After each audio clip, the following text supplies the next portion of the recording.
Welcome to the Renaissance. But it goes down. Cruise missile on the wrap back as players are trying to escape over. I love this. And Blake gets 3 of them off the bomb site. Cruz is running with the Renetti. Can he chase it down? The ankles are broken. Kill this time around. Afro now last one left alive. Finds the first one. Snaps for the second one. Snaps for the third one. Afro. Eons gets shots in. The Renetti swapped out. Dancing around. Each man trying to go for it in the beat down to the face. St. Edwards take map 2.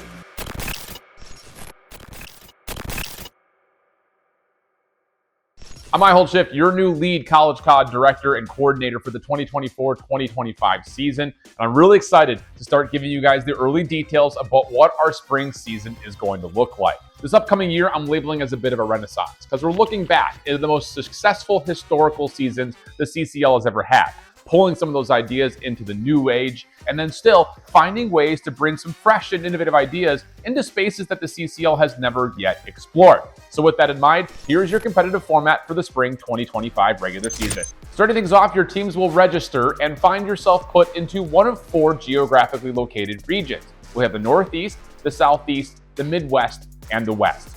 Inside of each of these regions, though, we'll be a little bit more specific with the geographic location of the universities by splitting the region into 2 or 3 conferences. Inside those individual conferences, you'll find your team will be randomly placed into one of 2 divisions.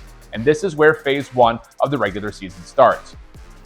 You'll kick it off with having a round-robin matchup where you'll play every single one of your interdivisional opponents once. At the end of that first phase, we will then go back into something we knew from before, which will be a divisional restructure.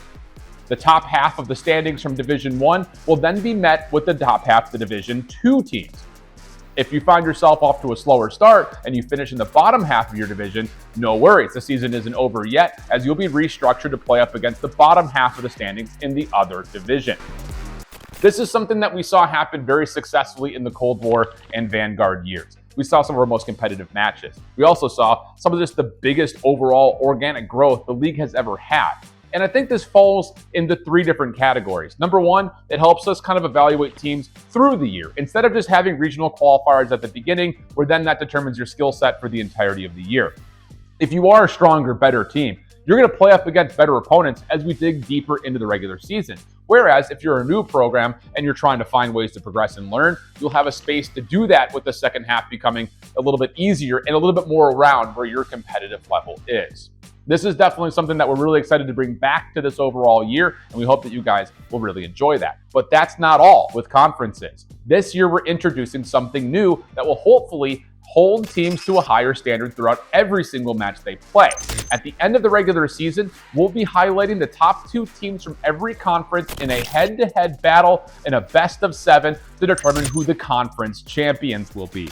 This is something very new and very fresh that I think really will echo a lot of what we see in traditional sports. Hopefully this will mean that every single match will be taken very, very seriously. The opportunity to be crowned as a conference champion can go a long way, and there's going to be opportunities to showcase that across every single one of our conferences on a spotlighted and highlighted broadcasted match. So with that comes the end of the regular season, but what happens after that? One of the things we're introducing as another new item this year are regional playoffs, where all 4 of the individual regions will hold top 32 double elimination playoff bracket tournaments, in which the top squads from each conference will make up the part of the top 32 in towards the actual regional playoffs. This will include all of the top cut after our divisional restructure, plus the filler remaining teams that finish the best in the bottom cut. You'll play through the regional playoffs with a chance to then be crowned as the first ever regional champions in College CoD. But that is not all. With that in mind, we're restructuring how the CCL playoffs in a whole will also form. If you finish in the top 8 in your regional playoffs, that is how you will qualify for the CCL playoffs at the end of the year, and hopefully a chance to win some cool cash and be crowned the College CoD champion in the 2025 year.